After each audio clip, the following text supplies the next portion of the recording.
All right, Robert. Yes, sir. I know the question that's getting asked a lot by everybody, the Mm, media, the market, people, realtors, yeah. is where's the market going? And we talk about that here on Real Estate Chat with John Perez. and Robert Eid. And it seems, there's a whole mashup of different news.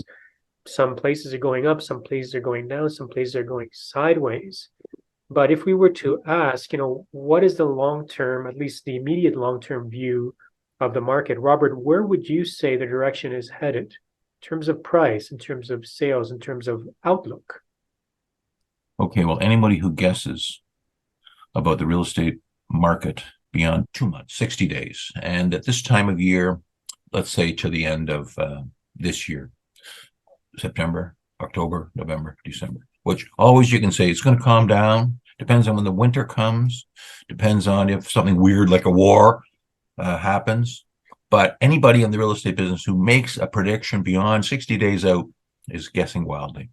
And yes, last year was an indicator, and the year before, and the 10-year that we talk about so many times, is an indication. And we, with great hesitation, say that we think that the 1989, 1990, then it went for a very long time till 1996 market is the best indication that we can have for what's happened right now, because there was a big whoosh, and then there was a fighting inflation with interest rates, and then a long time of adjustment where the government was the Bank of Canada was trying to fight inflation with interest rates, and it was failing, and it was had repercussions, and it had changed their mind. It was really difficult. So, as I said, like 2 or 3 times ago, so many things are different now than in 1990 that, well, people are the same, houses are the same, amortizations and terms and everything like that are the same.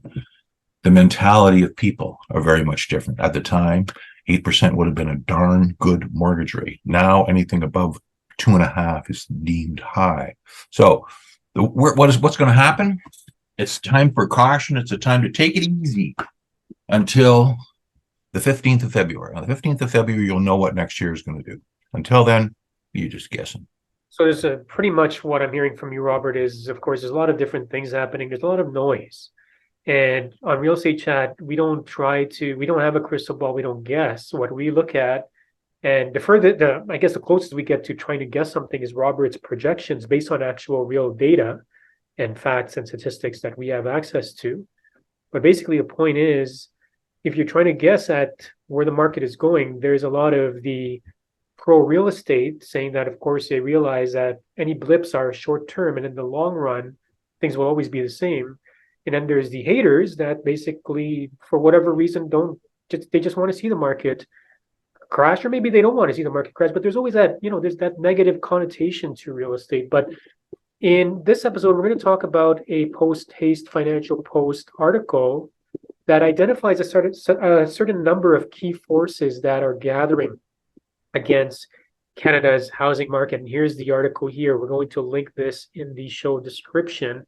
And in this article, basically describes, as Real Estate Chat viewers who have clicked like and who have subscribed, what are some of the forces that you can identify to help you make your decision? As Robert said, you don't be hasty and rush into it, but because of how different observations are made due to these forces, you're either going to be instilled with confidence to make a decision to go ahead, or you're going to just wait until the moment is right.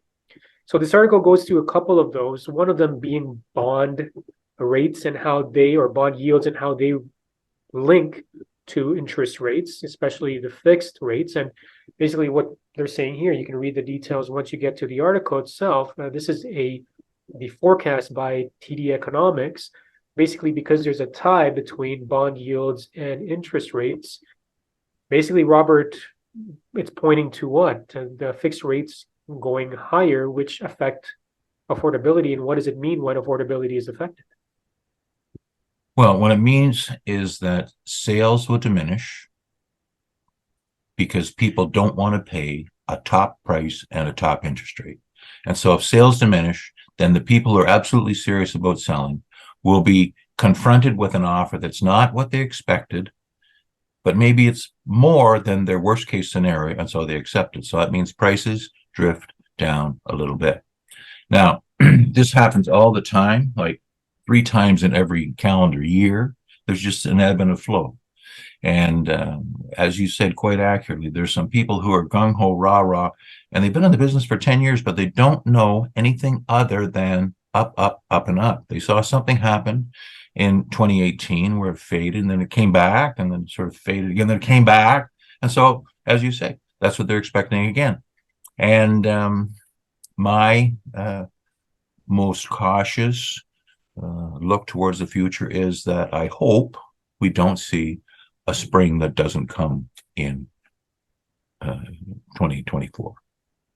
Well, and also we're looking at, what do economists see? What does the market see? And when we go to the next section of this article, when you're looking at what Robert talked about a few episodes ago is the sales to new listings ratio and where they're sitting when you're looking at in this particular chart, they, I guess, combine or they mishmash Toronto, Vancouver, Montreal, Calgary, and Edmonton all together. But mind you, as you saw a couple of episodes ago, each of these have different dynamics. But when we go down, TD economist Rishi Sandhi basically puts forth his estimate, and what they're saying is they see home sales and prices falling in the last quarter of this year and into 2024, and by the first quarter of next year, we expect sales and prices will have declined by 8% and 6% respectively from where they're at in the second quarter of 2023. And so make sure you read this article for more of the details. But Robert, you've mentioned this in the previous episodes. We talked about this in the projections, and I know some of our viewers are probably sick and tired of hearing us chat about the same thing. But I mean, it's just basics that we're talking about, but it affects a large percentage of our viewers' net worth in life and what they're investing in, because real estate is a huge amount of that, and making the right decision in this market makes the most sense. So let's say these projections did happen, because let's say, based on our assessments or our analysis of news articles and whatnot and what's coming forth from economists, October 25 likely will not see a rate hike. But again, never say never. You never know. But let's say things continue, and let's say prices do go down, and next spring, TD expects prices to dip, which would buck the seasonal trend. How do we prepare for that as real estate chat viewers? Okay. If we're a real estate chat viewer, we're falling to one of the 5 categories. We're either a first-time buyer, and that first-time buyer is going to wait. They're just going to look, and they're going to watch, and they're going to look for a great bargain, and they're going to do nothing otherwise. We got someone who's a last-time seller, and they're going to have to decide when, since they bought the place for $129,000 and now it's selling for $1.29, what suits them? Do they want to sell now and move out before Christmas, or do they want to sell next January, February, March and move out in the spring? And because the money, $100,000 is a lot of money, but it's not in that circumstance. The buy-sell customer is the same thing.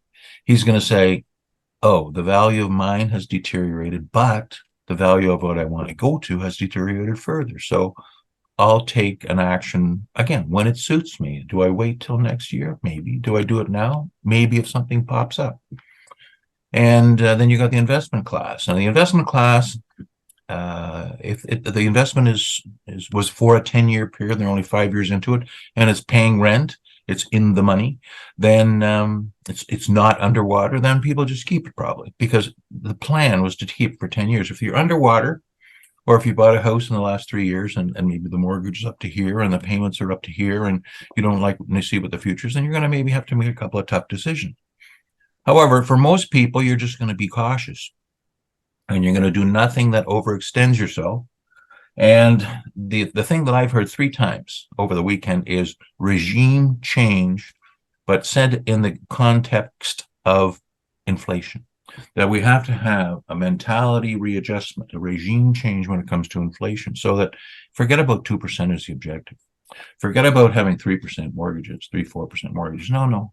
It's going to be a little bit more inflation, and it's going to be a little bit higher interest rates, but inflation will penetrate. We're going to reflate. It's going to be the official new policy. We're going to reflate the economy, and that's going to be very good for tangible asset holders. If you have gold, it's going to be good. If you have silver, it's going to be good. If you have real property, it's going to be good because the values will go up. Maybe not at 10% a year, but they'll go up at inflation plus a bit.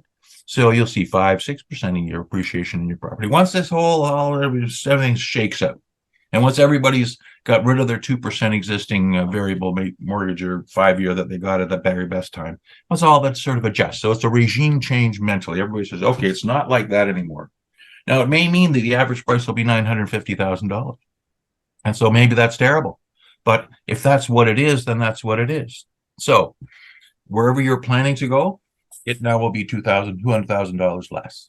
Whatever you wanted to buy will be $200,000 less. Whatever you're planning to sell will be $200,000 less. And so each one of those 5 categories, it affects differently. But if there's nothing you can do about it, then there's nothing you can do about it. And worrying does no good. You just have to say, okay, I'm going to watch and wait. Now, the investor class, or people are wondering what they're going to do with their money.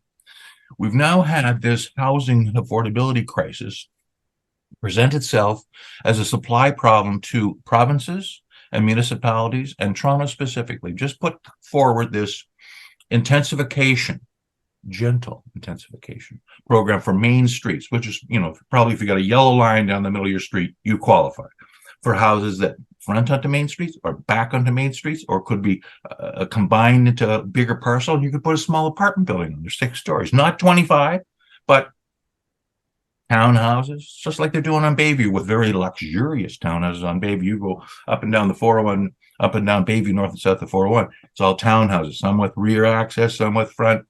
So this is the plan to intensify.